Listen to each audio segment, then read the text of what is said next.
Krasnaya Poliana, à 50 km de Sotchi. Avant les JO, un petit village de 5000 âmes, aujourd'hui des aires de Courchevel, avec hôtels et boutiques de luxe au pied de 4 stations multisports de montagne. Christophe Estrade a ouvert ici un hôtel et un restaurant français. Et il en est sûr, il y aura une vie après les JO. Franchement, je pense qu'il y a un avenir. Sur un long terme ou un moyen terme, ça je ne sais pas du tout. Mais les Russes commencent à apprécier de pouvoir skier et de passer du temps en Russie alors que de partir en Europe.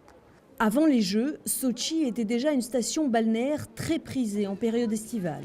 Le but désormais pour les autorités, c'est d'attirer des touristes aussi en hiver. Et pour les professionnels du tourisme, le travail ne fait que commencer.